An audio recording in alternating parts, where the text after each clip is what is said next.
So thank you so much for coming again. I'm Jasmine Tyler. I have the honor of teaching here in the McCourt Public Policy School and also running the Policy Innovation Lab, which you can hear is a theme, right? The experimental theme, the laboratory theme.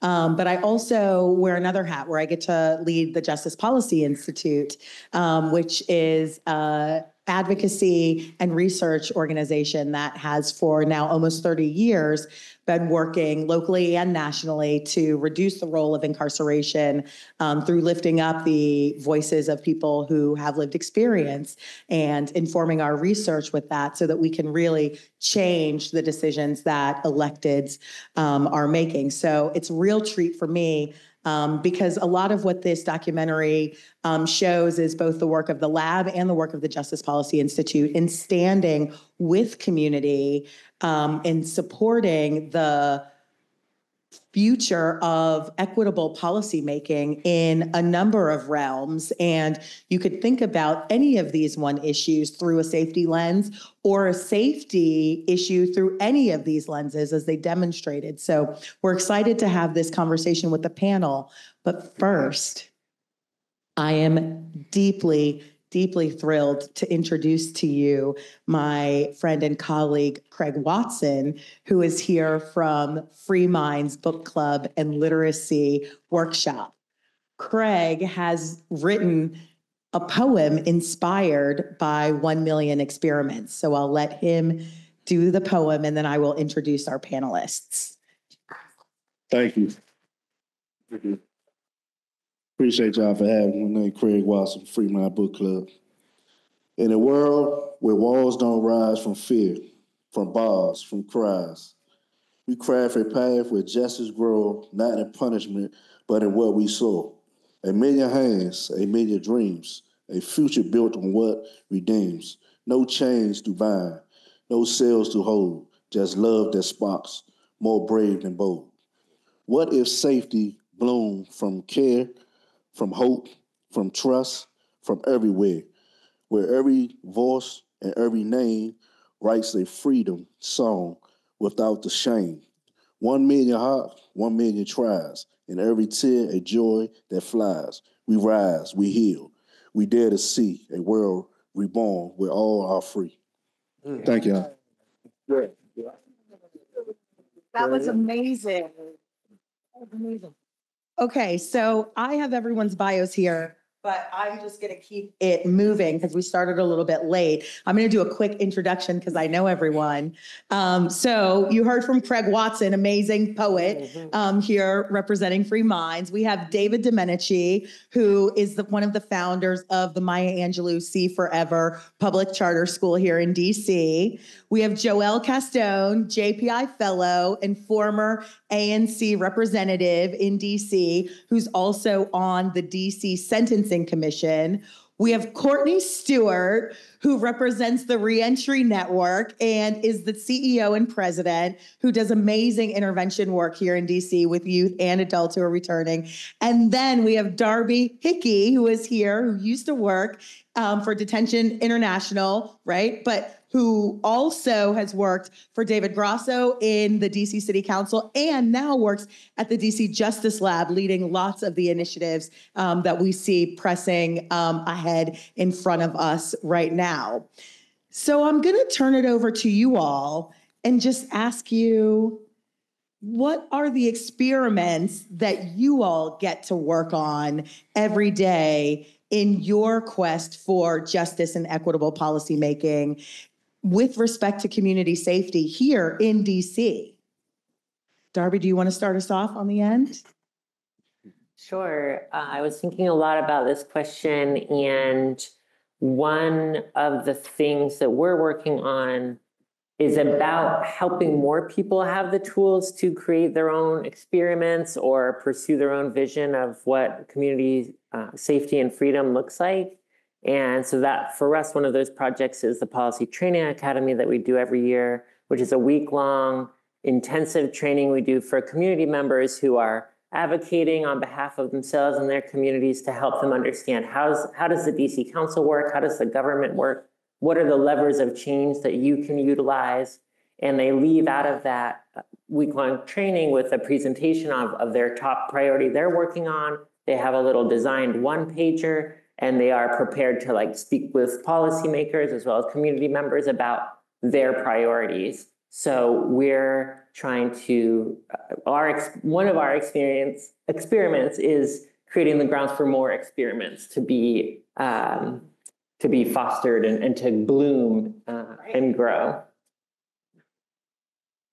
Let's go down the road. Oh, thank you. Well, one of the things that we have been working on is basically the health of returning citizens, you know, because what we realize is that even though we have these idea and fantastic programs that, you know, that sometimes work and that sometimes haven't worked, there's been a common denominator of homelessness, drug addiction, trauma, and so forth and so on. And so we realized that we have to do more. And I think, you know, what I'm learning is that the public health of these individuals will keep the public really, really safe, especially those that have been to prison, that have not been diagnosed in many instances. And they're coming back to our communities, haven't seen a doctor, haven't, talked to a clinician. And then a lot of times the burden of that is on the many organizations or the million experiments, if you want to say. And we need to take a look at that, and we need to really, that's what we're doing. We're taking a look at that, and we've found some ways to address that. Mm-hmm. That's huge. Yeah. I want to take a moment can we just give another round of applause for that beautiful documentary, right? It was amazing. It was amazing. I like the way they did it with the podcast, the video, allowed to see everything, the interaction with people. Go ahead, what you want to say? I've met Miriam Kaba a long, long time ago. She's a, guidepost in the work, but I met Damon and Daniel this past March in Chicago and heard about the amazing work that they are doing to elevate and to share, right? Like that documenting perspective, and for them to have this podcast that continues to share this and show the growth and the seeds is just amazing. So thanks for just saying that again, Joel. It's really amazing. Absolutely. It was transnational. And that's what I like the most about it. It wasn't one particular location. It was transnational because the problems that we all face it. It's not a one city or one jurisdiction. It's a us. So we're talking about policy for the people. So as I answer your question, wearing multiple hats, having the opportunity to be able to impact our incarcerated people, making sure I use the language correctly, incarcerated people, not inmates, because we are people first inside of carceral spaces. So doing that work, working with the young folks as well as the staff, allow them to see a place that is not just completely punitive, right? Because the system that we're working to dismantle those systems. I love the terminology we use in the documentary about what we call a death-making system, right? A death-making system. Can we embrace that language? A death-making system. How many people have died by the hands of this system?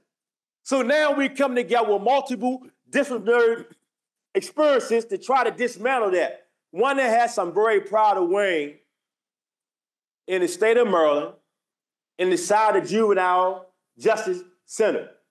I call it BCWJC. We are trying to do something different. We are incorporating the voices of those who are directly impacted, that is the youth and the staff that works there. Now, it's very important to note that traditionally when we try and dismantle something, we normally have a top-down approach. But in order for us to have these many experiences, you have to incorporate the people who are directly impacted. So what happened is this is not a cookie cutter. There is not a one-size-fits-all. We all are really building a plane while we fly. So what we're trying to do is say, how can we create safety for our communities? How can you do so without incorporating the people who are directly impacted to bring about the safety that is needed? So what was said in the documentary, and I will land the plane here, we all have a role to play. We got to realize and say, what is my role? What is my platform? How can I contribute? Because guess what? Your voice, it does matter.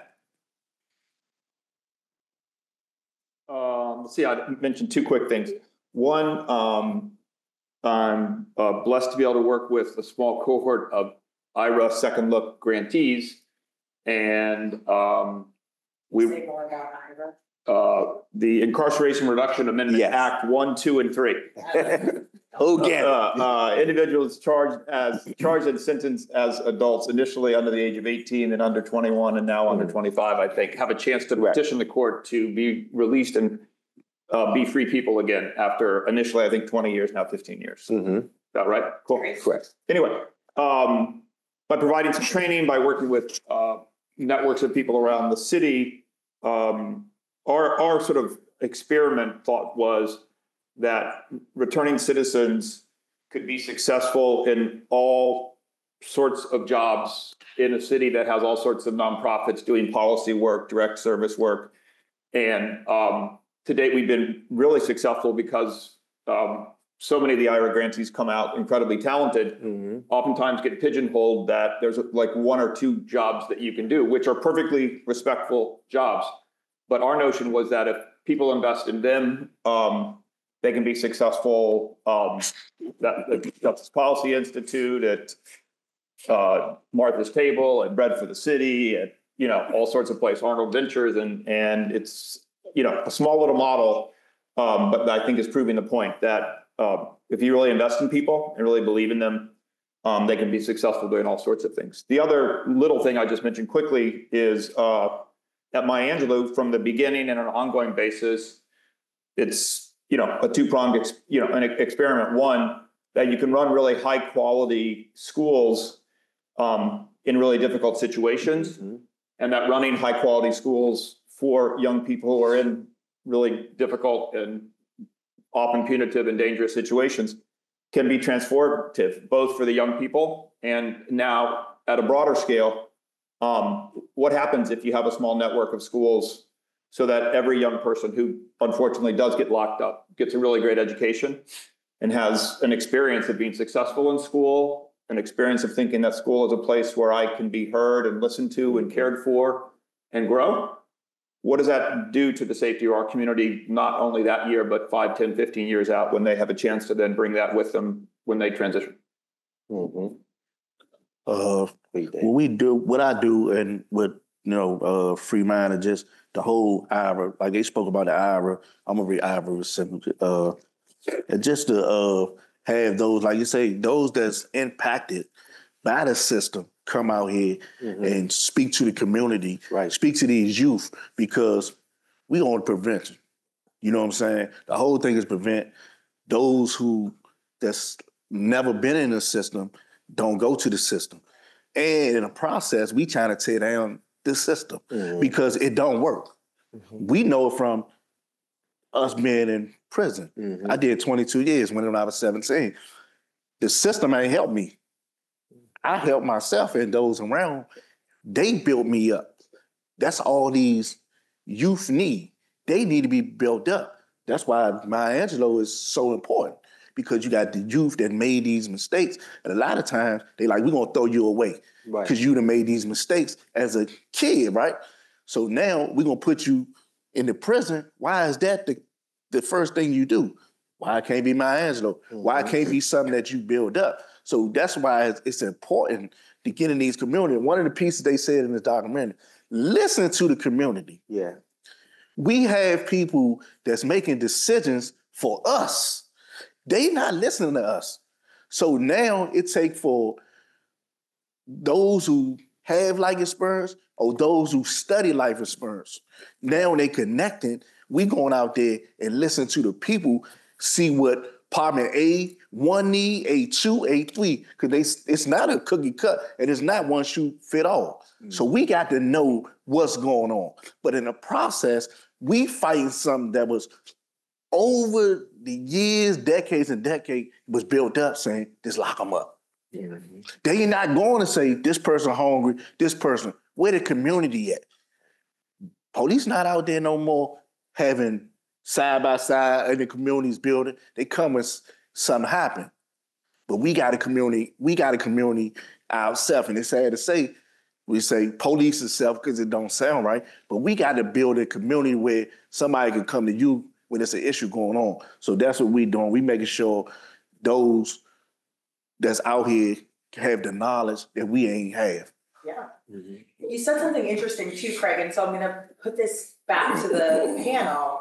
You talked about how, it's so important to listen to the community members, but also to be there and that the police come after the fact.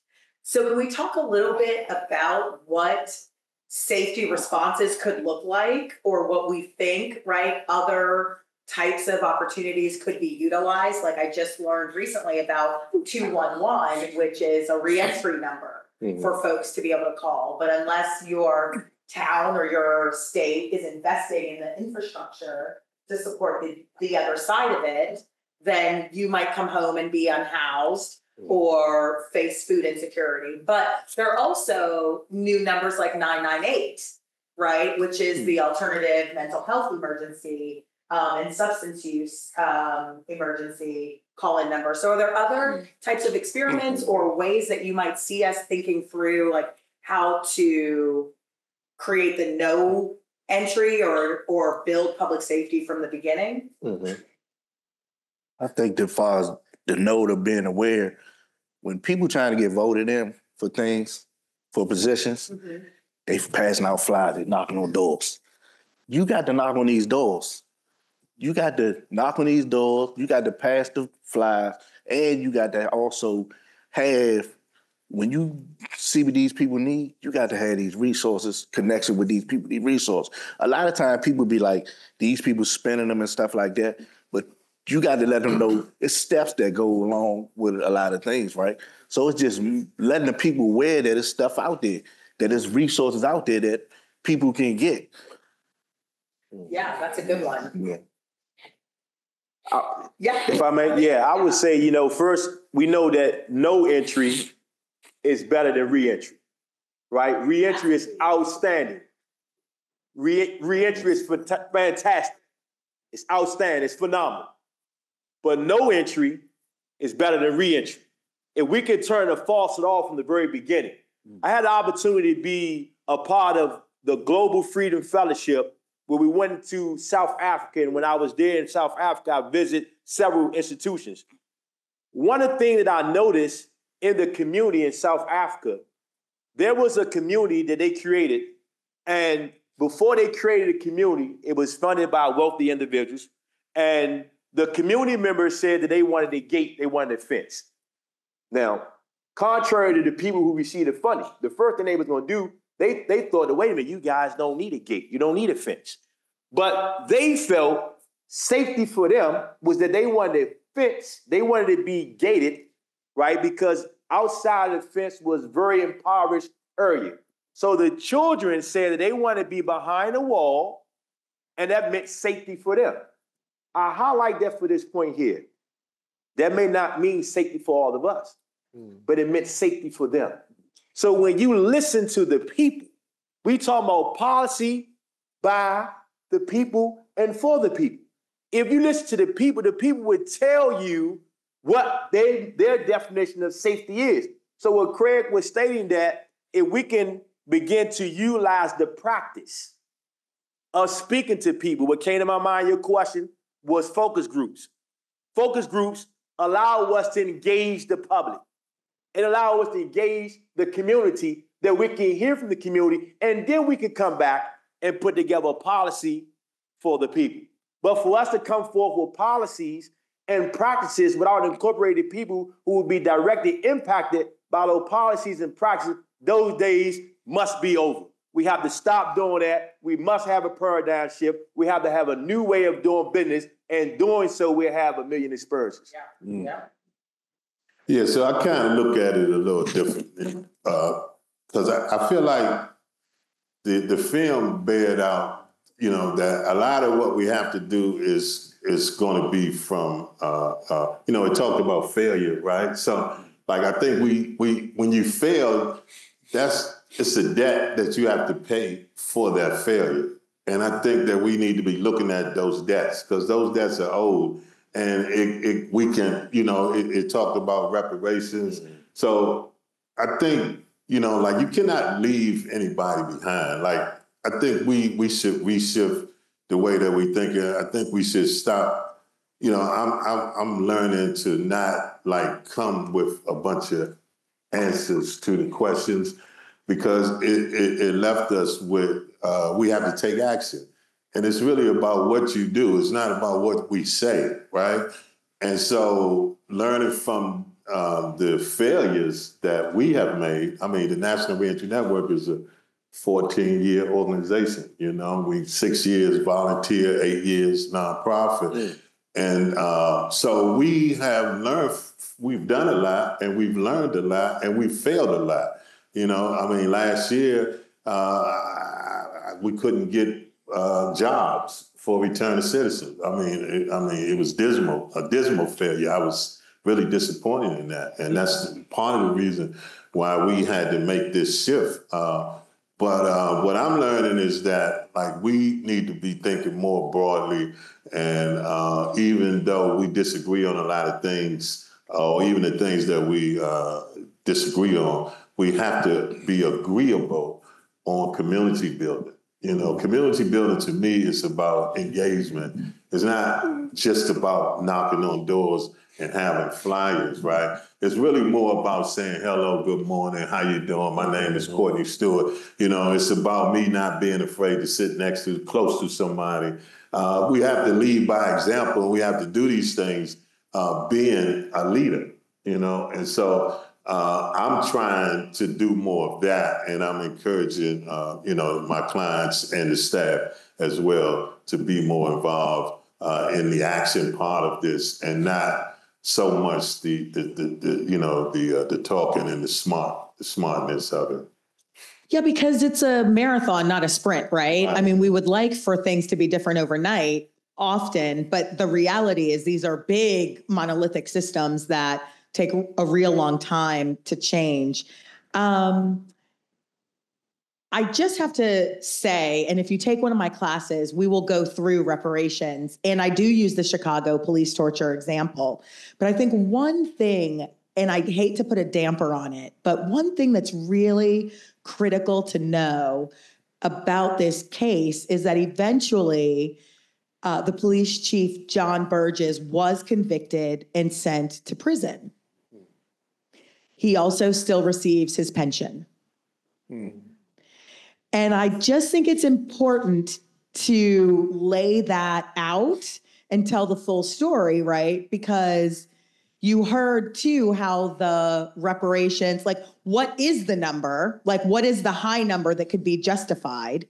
And then what is the number that gets like compromised, negotiated to? And are either of those even relative or compensatory or anything like that, right? Proportionate.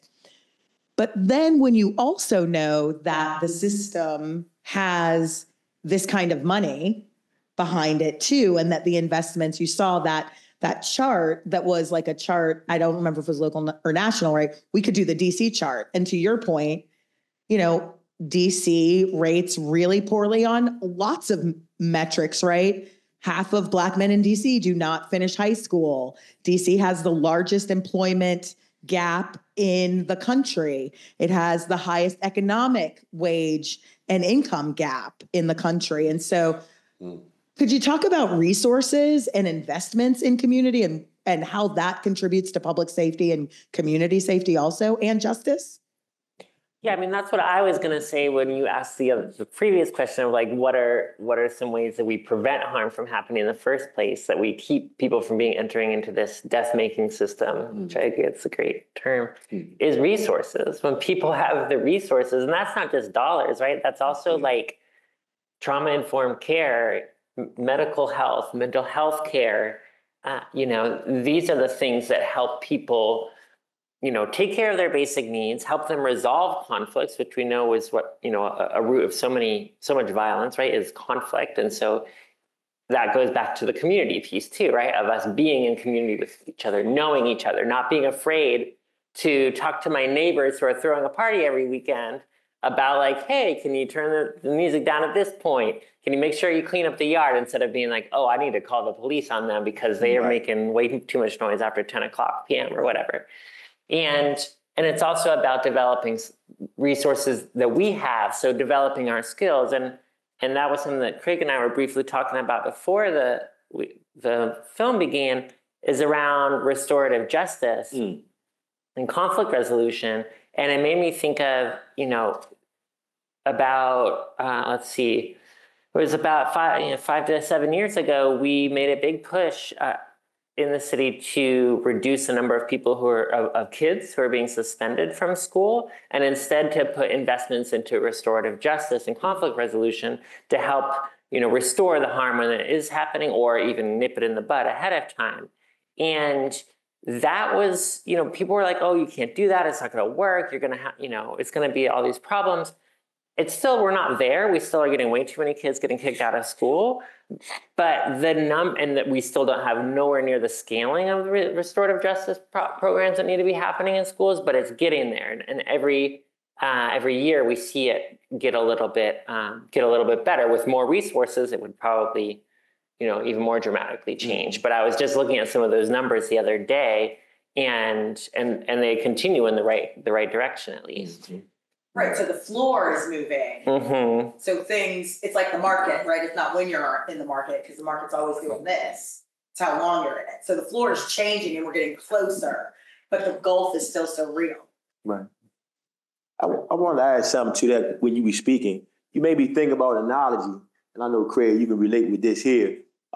Having served long-term in incarceration or long-term imprisonment, we had a thought, one of my good friend, Michael Woody, we used to always say that it's important for us, and I'm saying us, DC incarcerated people, to have a relationship with people from other jurisdictions or other states. Yes. Because when a conflict arises, we're in a good position to be able to broker peace, right? We're able to mitigate the problems because of relationships.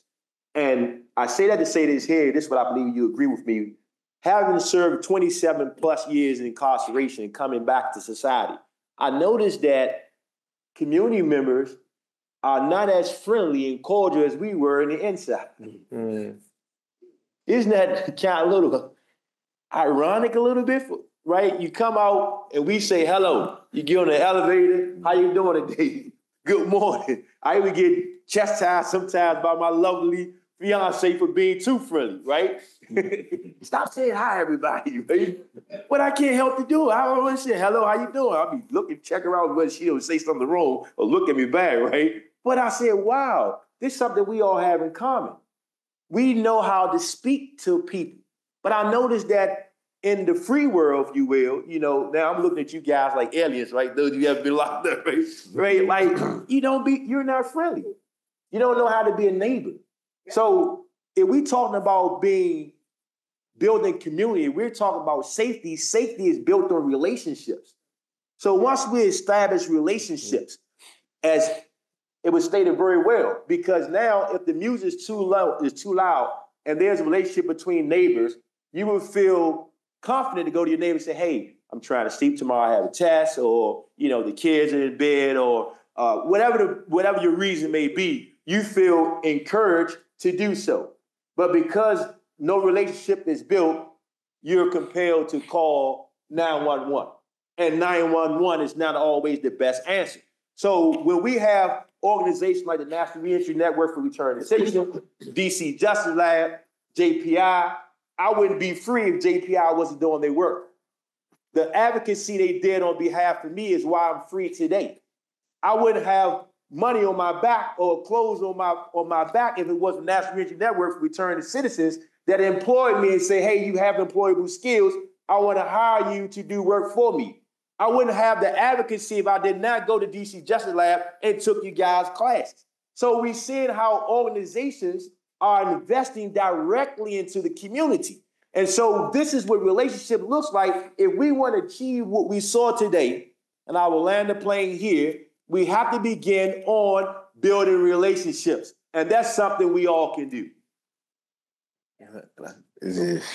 I think on the resource issue, there's sort of two pieces. One, it's clear that we don't spend like there are things where we don't have enough resources. We both have a propensity to send people who have both drug problems and engage in criminal activities to prison as compared to drug treatment facilities. We also put more money into prisons, and so there's a waiting list to get into drug treatment facilities. So then you're just left with one crappy option. You could go down the list of other situations like this. We don't have enough quality, affordable housing, period, for this and for returning citizens, so we need to invest there. But I think we also have other things that we're just doing that don't make any sense. We continually put money into institutions that are not very flexible or innovative to solve problems which they have not solved for a long time. Wait, Some of which are not funded enough, and that's why they will never succeed, because we've sort of body politic chosen to handicap them. But other ones, that is not necessarily the case for. So again, I would use examples. Whatever one thinks how much we spend on public education, whether we do or don't spend enough money on education, the per pupil expenditure for a young person who goes to H.D. Woodson is $30,000+ a year. The average cost of a kid being at New Beginnings is $200,000 and some a year.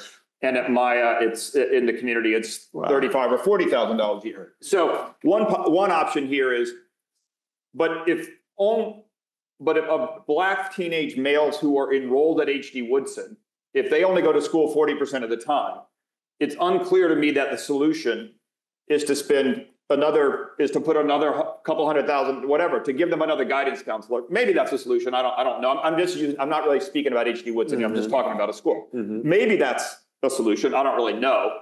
Another solution might be to say, like, why don't we go talk to all those 16-year-old Black kids who don't go to H.D. Woodson and ask them, what could we do with you on a very individualized basis? Like, what's our bargain? What is our straight up bargain that would help you? Like, I may be wrong here. I've said for a long time, I don't think the average 16-year-old wants to like sell dime bags on the street corner and have to live their life looking over their shoulder about whether they're going to get shot. I don't think anybody really chooses. They ultimately choose that because they're in it.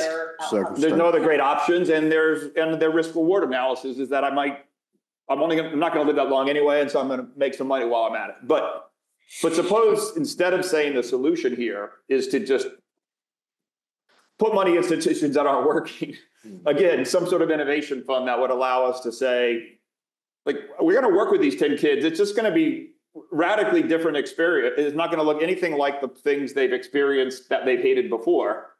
It's going to be based a lot on what they want and will do, but with some guideposts that get to a healthy, safe place where they can start to get into adulthood and have a strategy for success. Right. So we clearly invest a lot of money in the wrong places, prisons, and don't invest in housing and some other stuff. But I think it's worth the question of whether we just need to stop throwing so much money into some institutions that aren't just our incarceral institutions. There's a bunch of other big agencies here that spend gobs of money and just don't do it well. And it's not really the fault. There's a lot of great people in those places, but we created structures that, again, for a lot of good reasons, we don't want corruption, we don't want cronyism, we don't want, but ultimately sometimes you end up with.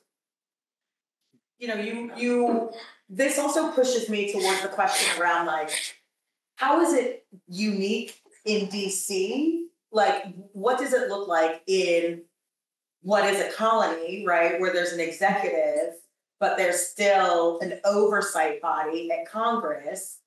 And what, Black elected leadership looks like in this city, given its unique existence. Let me, I always am asked that question about DC, right? And for me, I mean, DC is obviously a colony. It's a transient city. I mean, most of the people that come here or that are here don't live here or is not from here, right? But And then it's hard to build here too because of the bureaucracy here in DC and all the lies that are told. I mean, like people that come here, I mean, you know, everybody, there's a lot of lies told in DC. And you have to like work through those lies to get to some of the real work that you really want to do. And, you know, and even with the truth telling, you know, you get punished. You know, you have to go through a process even when you're telling the truth. And I wanted to just, if I could, go back to that resource question, right? Because the documentary pointed out, in my opinion, that the community is the biggest resource that we have. Like, we're talking about, when you talk about power and money, I mean, like, the community is very, very powerful. And money is not just dollars, you know, it's time, it's volunteerism, it's all that we do, like sharing, loving, you know, those are all resources. And the community is best suited. Like, I know this because I'm in the community every day. I love the community. I love people. I love talking to people. I love engaging people because I learn. I learn more about myself. I learn more about others. I learn more about how to do things that I think I already know how to do. You know what I mean? So that's the biggest resource. But I think what happens in DC, we get bottlenecked with, you know, having to pay bills, take care of ourselves, and wondering, like, you know, we're keeping our jobs and where our next paycheck is going to come from, and it kind of keep us from building together. Like, you know, we always got these fantastic excuses for not building. But we have to make time. Like, this is what it's all about. You know, I don't care if I work till 9 o'clock at night, I still make time for that phone call that I know I'm gonna get or I might not get. I'm still gonna make time for a meeting that someone asked me to go to. I'm still gonna go to that meeting because I can make time for things. That's one thing I learned in my life. And when I was in prison, I spent 8 years in prison. And prison taught me that I had all the time in the world, okay? Because that's exactly what I learned in prison, because I kept watching the clock, trying to get up out of there every day. So I just think that we could rethink and relook at some of this and really be inclusive of all of us. But community building, to me, is the key. And it's really, it ain't no, it's like a mustard seed approach, like the film pointed out. We might have to start over. What's wrong with starting over? I mean, I had to start over in my life many, many times. So it's nothing wrong with us, you know, starting over or just starting from a small, you know, instance. Yeah, that's great. I want to go ahead and invite anybody to come up to either of these mics if you have a question for the panelists related to DC. But in the meantime, while we are gathering your thoughts or questions, I wanted to ask about the violence in DC and concerns that people have around what people are reporting around raising gun violence in DC and other cities. We know that some of this reporting has been, or the data is a little bit of a blip, but there are some concerns about the safety of young folks in DC. Any answers for that? And then we'll go to the microphone. I think it's just go back to empowering the youth. Because right now it's like, they don't think they're going to make it. I was talking to a group of young men the other day, and they was like, they not part of nothing, but they like people put them a part of it, so they get with it, right? And that's not supposed to be knowable, you know what I'm saying?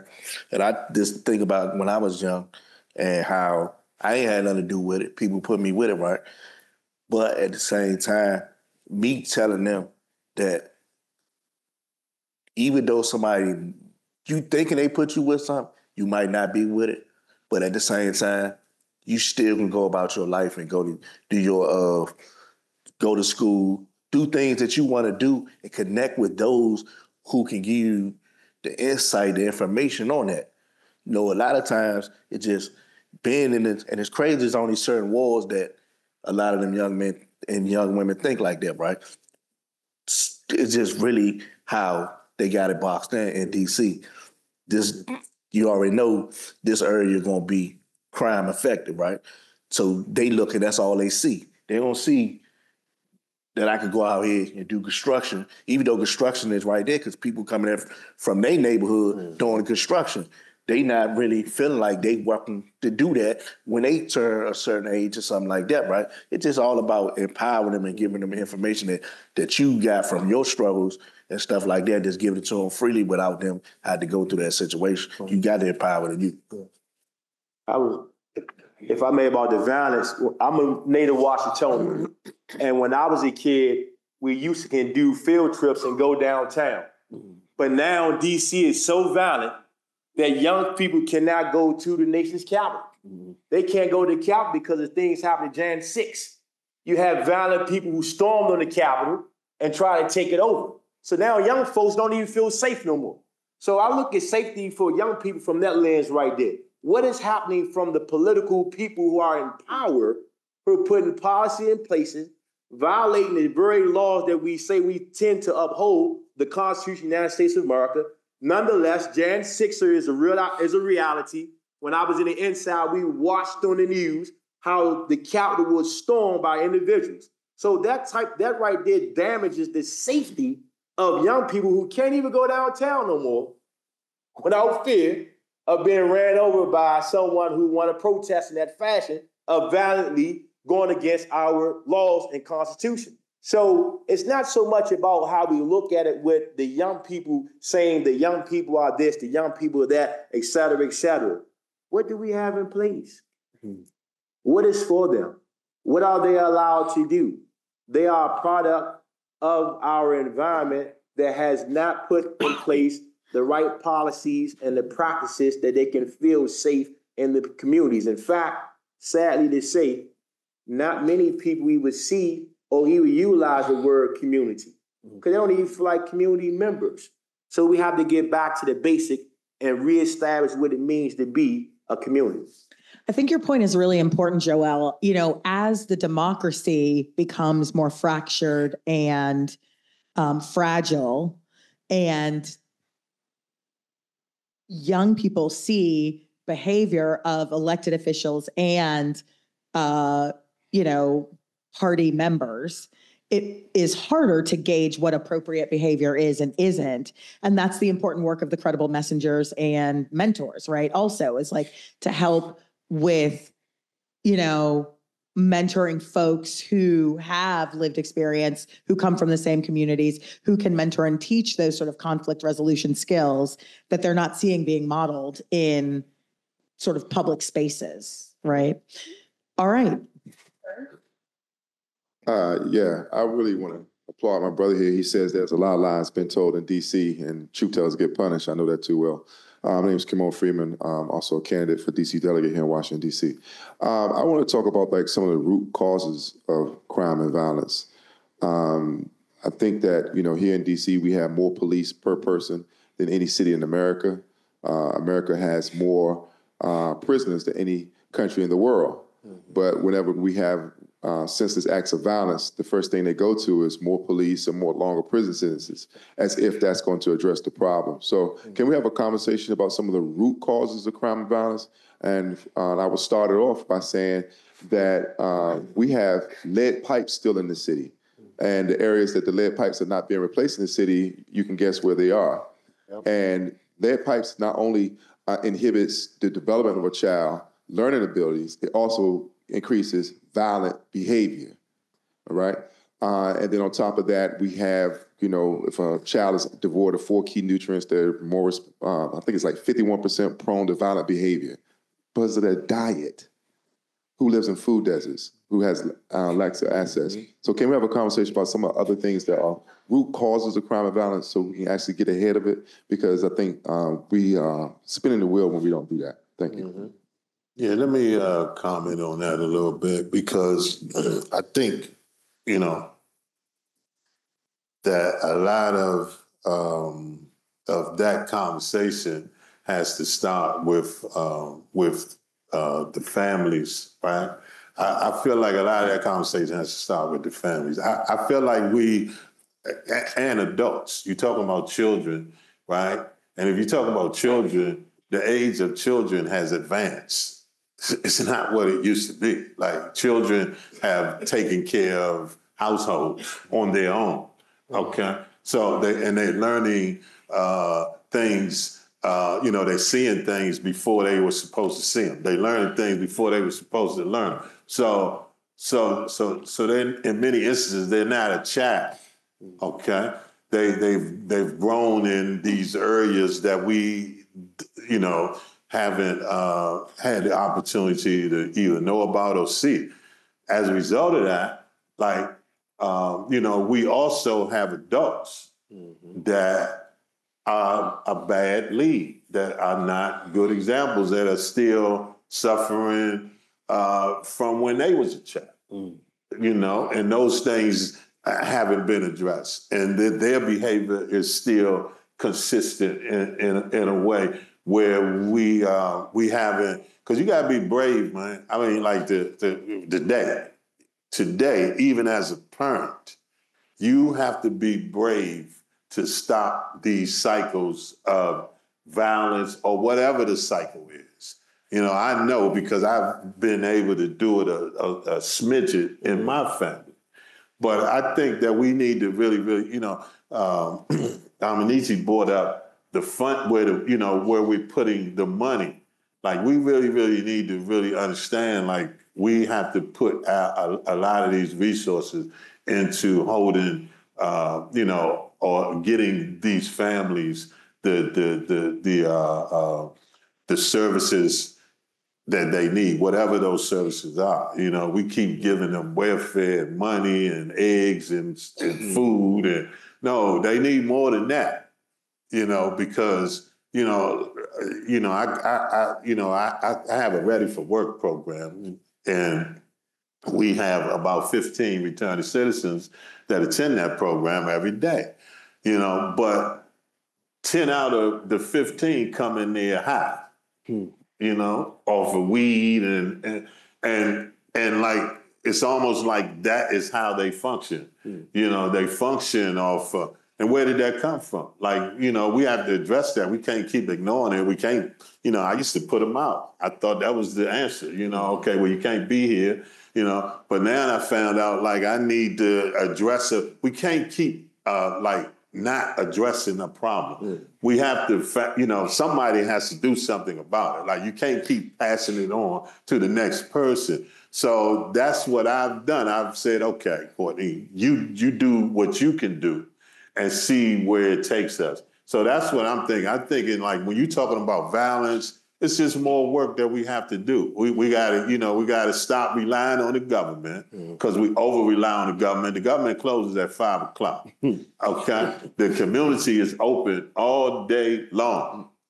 We are available all day long. And so we need to be the ones who, to get involved in safety. I have a little bit of a problem with safety. You heard me talk about public health, because I think that we done outdone the public safety narrative so much that we done forgot about the health of individuals. I'm sick right now. I got pneumonia. This air conditioning here is tearing me up, but I'm okay because I have a little medication in me. But we have to address some of the needs that have gone unmet.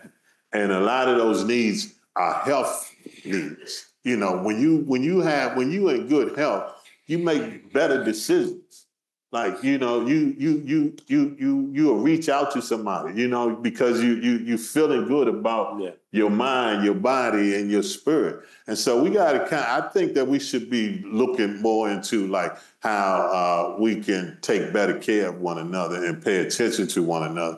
And I think you would see that we would be a lot safer. Thank you all so much. My name is Kyla. I'm a student here at McCourt, but also have been a member of DC's Juvenile Justice Advisory Group since 2019. And one thing over the last few years, but more recently, the last couple around narratives that remind me of the super predator narratives in the 90s we heard about and learning about them when I was in school, but then seeing them reused. I've tried to engage folks about anti-racism, but it's been difficult, like in leadership, especially in a city that is so diverse. And it's one of the reasons, like I love being in DC. I love seeing myself reflected in so many different roles and experiences, but it's been a challenge talking to Black people in leadership about the racist policies we have in DC, and really like almost the statement that was made about almost feeling punished sometimes when you do, because, you know, people want jobs and people want to be able to live. And so it's just this awkward juxtaposition of like, it's often easier to talk to white people about anti-racism sometimes and get them on board in DC than someone that looks like me. And I would love advice around how to break through some of those barriers. Mm-hmm. Good point. Yeah. You know, I learned that racism is something that we have to chip away at, you know, but I think that we've made a lot of mistakes. I really think that our condition, the way that we, the things that we deal with today is because we've made a lot of mistakes. And then money has a lot to do with it too, you know, because we live in this capitalistic society and you know, everybody is like a celebrity, you know, like people want to be celebrities. You can't help nobody, you know, being a celebrity. It's, you know, service is service. It has nothing to do with celebrity. And then some of the things that when you look at money, like you find, you know, you know, obviously money, we live in a society where we're driven by the economy or by money, basically, right? But when it comes to service, we have things that money can't buy. Okay, we have to understand, like, a lot of what needs to be done really don't have nothing to do with money. Saying hello and good morning and hi to someone ain't got nothing to do with no money. You know, and we have other examples of that. And so I don't know, I feel like we just have to kind of, you know, and then there's one other thing I would say too. I think we always chasing new ideas too. Like when we have old ideas that we never even brought to fruition. Like we gave up on them. Like, you know, because of what you're saying, because it was resistance, because it was hard, because like, you know, and then we always kind of trying to reinvent something, or we're trying to duplicate and replicate stuff. Like, and it's all because we're afraid to work with each other, number one. And then number two, we are over-reliant on money. I feel like we just over-relying on money. And the system has done that to us. This system has done that. A lot of people don't like when I first got into nonprofit work, I spent my own money. Okay. When I had a program called Mentoring Works too. I spent all of my money because I used to, I had a business. And I used to get, the volunteers used to pour into this organization. I didn't have to spend a dime on nothing because I had all these volunteers. I had all these community people, that would step up and get involved. And today it's totally different. Matter of fact, they want to get paid. I got volunteers that they asking me, do you pay? And same thing with interns. So I just think that this system has a lot to do with how we have we've forgotten about our own humanity, and we're caught up in the day-to-day, capitalistic stuff. So that's the best way I could say that. Mm-hmm. That was helpful. Thank you. Mm-hmm. Well, I thank you for your bravery and for your question. what came to my mind when you initially asked the question was how I shared with the group earlier when I had the opportunity to go to South Africa. And one of the things that I was like, as a man of color, of African descent, I was looking forward to seeing Black wealth, but I didn't find it there. I didn't find it. And one of the things I found to be troubling about that, and this ties into your question about racism, was that when I began to try to talk or speak with some of the Native Africans, they were not open to talk about things. However, when I went to the Honorable Nelson Mandela Foundation and his trusted servant or worker, very humble guy who happened to be a white gentleman, and he shared with us a lot of personal stories that Madiba shared with him. And one of the things that he said was that he feared that he did not do enough as it related to race relationships. And he wished he could have done things differently. I lift that up to say this here. There's a lot of work that needs to be done.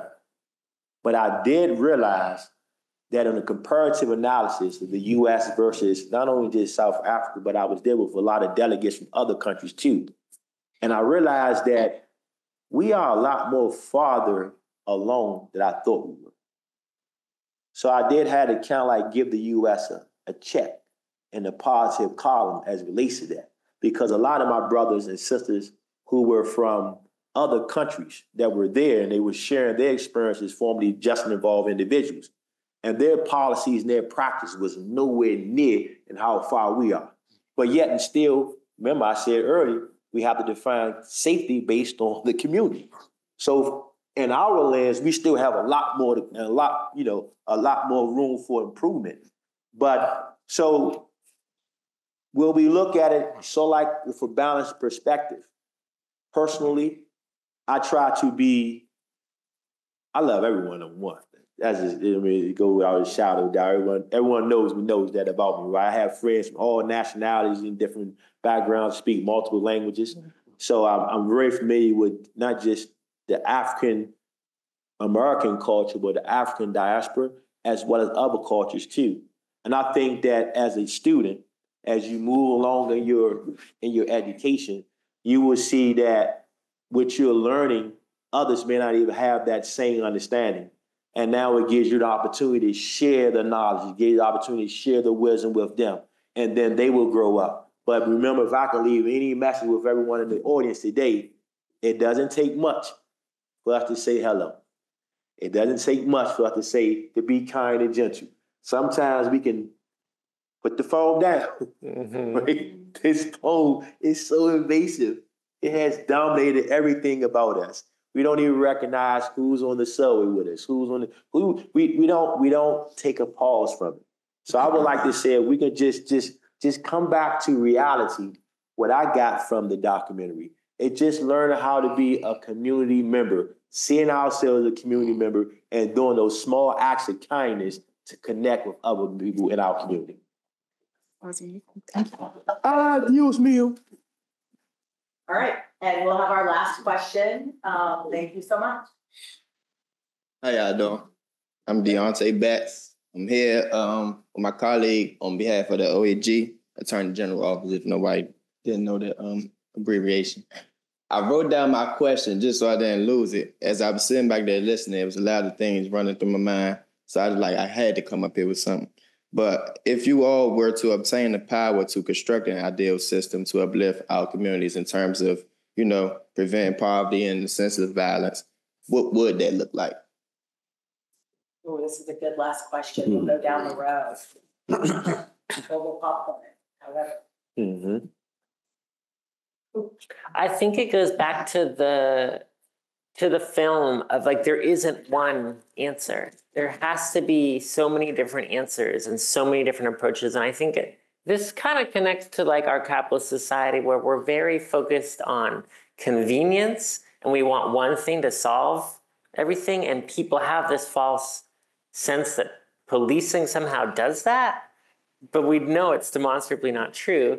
And then all these other things that we're trying out, whether they're new experiences, whether they're old things that we just haven't fully back to get to fruition, all those different things are expected. So much pressure is put on them to solve the problem. So I think it would just look like many, many different things. And it would be really dependent on each community of how that would look. So it would have to have some component where the community itself is much more empowered and given the tools to uncover what some of those solutions would be. No, I just wanted to butt in for 2 seconds, only because I asked the panel, and I'm sure majority of us are from DC, or some of us have seen other problems in other places, but pertaining to where we are, because I'm sure, yes, every problem is different everywhere. I've been to places, Peru, DR, all kinds of places, and I see they face different issues than us. And sometimes it's not the community really, it's just other things. So if you had to pertaining to, like, you know, suited just for your problem or where you are, what would it look like for you?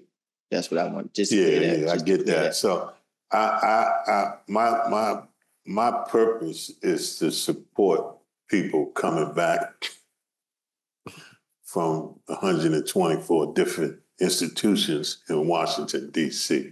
So that is my passion. That's why I'm here. And that's what I live for every single day. Okay. And I'm willing to lay my life down for that passion. Okay. I know it.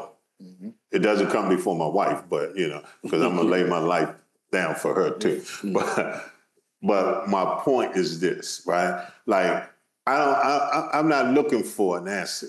I can tell you that right now. It's not about the answer for me anymore. Like, I'm okay with, I just want to take action. And what I'm learning, I can tell you what I'm learning.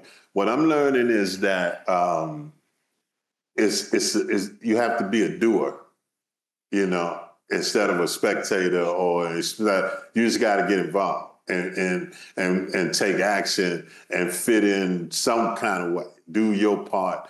And so, and that's what we're doing. We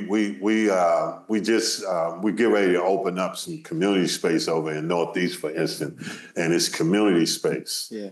Okay. And we're going to be doing nutrition. We're going to be doing mindfulness. We're going to be doing exercise. We're going to be doing a letter writing campaign for individuals who are incarcerated. And then we're also going to be doing a couple of other healthy things. But it's all health, right? And it's all community. Yeah. And so, like, that's just a start. Like that's just going to be a start. And I just think that's what we need to do, because when we get into the yes and the no, you know, yes mean you can come, and no mean that you can't. Right. So we got to get out of that, because, you know, there's when it comes to, because we don't know.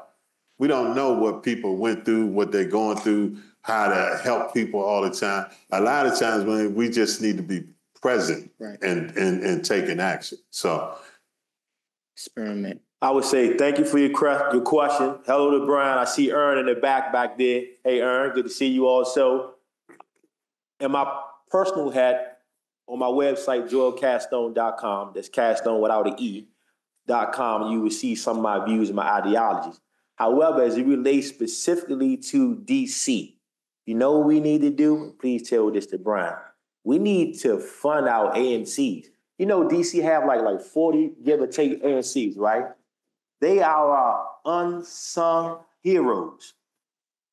Serving in that capacity was like eye-opening for me in many ways. So in each one of our commissions, we have commissioners that relatively oversee or are the official voice of between 1,900 to 2,100 individuals. Now, the beautiful thing about that is unique to DC. We will not find that nowhere else in the nation. However, they don't have the full reign of power or the resources to execute the different ideas they have. Right. So in tandem of the video, how we talk about 1 million experiences, these 40 different experiences across Washington, D.C., each one of these wards, each one of these SMDs, single member district, has its own community, has its own identity. We can create what community looks like, what unity looks like, what safety looks like in those 40 different, more, maybe more, 40 or more, different SMDs and different commissions that we can make our city the safest in the world. That's what I think we should really move forward to making that progressive move, making that progressive policy that DC could reach the ideals of being the safest city in the world. Yeah, appreciate that. In my specific niche, I would pilot some programs where we allowed institutions to work with older teens and deconstruct what a traditional school is like, and get rid of what school looks like, feels like, and must be for regulatory purposes, and instead allow places to build very small, individualized strategies for young people so that they could buy in fully. And I wouldn't want to do it at a big policy level. I'd consider saying, we spend $35,000 a kid in public schools in the District of Columbia. Let's sit down and talk with some kids about $35,000. Let's talk about how you'd like to use it to help you be successful over the next 4 or 5 years. It's a lot of money. Wow. Might be worth trying. Might even be worth for some of them just to give them $35,000 a year. I know everyone thinks it wouldn't work, but there's some policies that suggest give them $35,000 a year for 4 years straight. See how many of them end up in jail. See how many of them, end up doing something, starting a small business, and et cetera. Well, me, I definitely, that mental health thing definitely be a big part of the community if it was on me. I think that's very important. Also, the job training. I think that's very important. Because a lot of our youth right now, not just the youth, man, some of the parents, still, a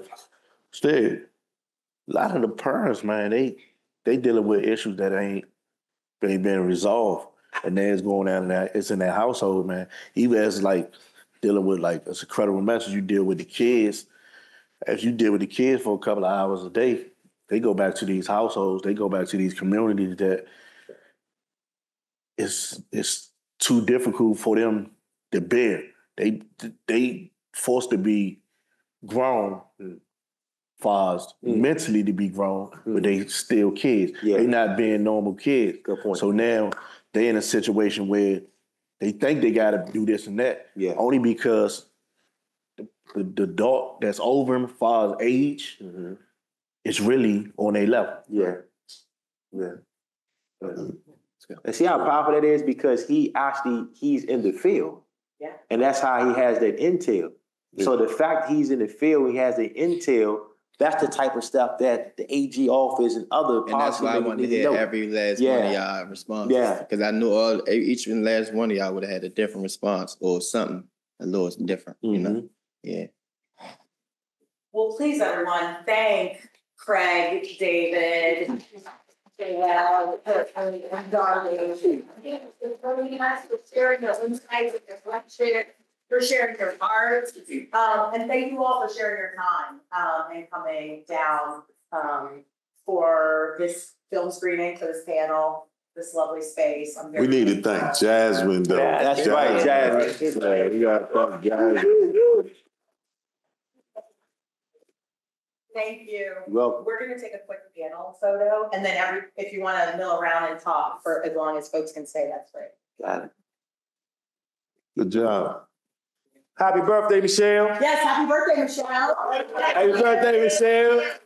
Happy birthday, Michelle's mom.